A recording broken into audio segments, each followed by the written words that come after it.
Actually अभी कुछ time पहले मैंने एक वीडियो अपलोड किया था करेंसी स्वैप एग्रीमेंट को लेके। उसमें एक छोटी सी गलती एक्चुअली मुझसे हो गई थी। छोटी सी तो क्या, गलती तो बड़ी है, उस चीज़ के लिए मैं माफ़ी चाहूँगा।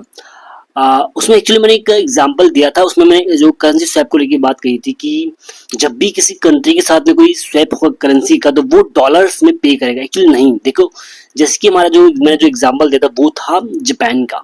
जापान के साथ हमारा $75 बिलियन का स्वैप करेंसी स्वैप एग्रीमेंट है। तो मैंने इसमें ये कह दिया था कि जब जापान से हमें लेना होगा तो वो हमें डॉलर्स में पे करेगा। एक्चुअली डॉलर्स में पे नहीं करेगा, वो अपनी करेंसी में हमें पे करेगा। जैसे कि उनकी जो जापान की जो करेंसी वो है येन, तो हमें येन में $75 बिलियन का जो अमाउंट होगा, जो भी बनना होगा, वो हमें वो पे करेगा।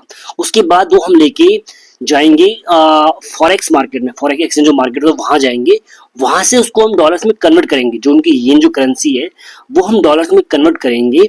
देन उसके बाद में उसको हम यूज कर पाएंगे, वट एवर हमें, चाहे क्रूड ऑयल परचेज करना हो, डिफेंस के लिए कुछ वट एवर जो हमें यूज करना होगा, वो कन्वर्ट करने के बाद में, डॉलर में कन्वर्ट करने के बाद में हम यूज करेंगे। ठीक है, जैसे कि अभी हमारा आपको पता ही है कि हमारा मालदीव के साथ में भी करेंसी स्वैप का एग्रीमेंट है। अभी हमने कुछ टाइम पहले ही मालदीव को $400 मिलियन दिए थे करेंसी स्वैप के तहत। तो उनको जो हमने पैसा दिया था ना, वो हमने रुपया दिया था। जो हमारी करेंसी रुपया है, उनको हमने डॉलर्स पे नहीं किया था, उनको हमने रुपया ही दिया था मालदीव को। उसके बाद मालदीव फॉरेक्स एक्सचेंज मार्केट गया, वहां पे उसने जो रुपया उसको उसने डॉलर्स में कन्वर्ट किया और उसके बाद में उसने उसने जो पैसा था उसको यूज किया है। ठीक है, अभी जैसे कि जो हमारा एग्रीमेंट है करेंसी स्वैप का जापान के साथ में, फिलहाल तो उसकी जरूरत हमें पड़ने नहीं वाली है अगले काफी टाइम तक, क्योंकि हमारा जो फॉरेक्स रिजर्व है काफी ज्यादा इस बार, मतलब हाईएस्ट है, लगभग $700 बिलियन के आसपास है।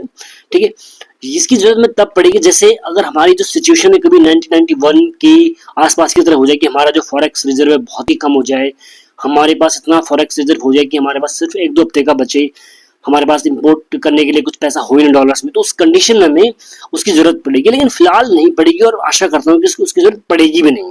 ठीक है ना, क्योंकि अभी हमारे पास लगभग 1 से 1.5 साल के आसपास का है एटलीस्ट इतना कि हम इजिली कर सकते हैं। तो ये था एक करेक्शन वीडियो। अगेन उस चीज़ के मैं माफ़ी चाहूँगा and thank you, God bless you all.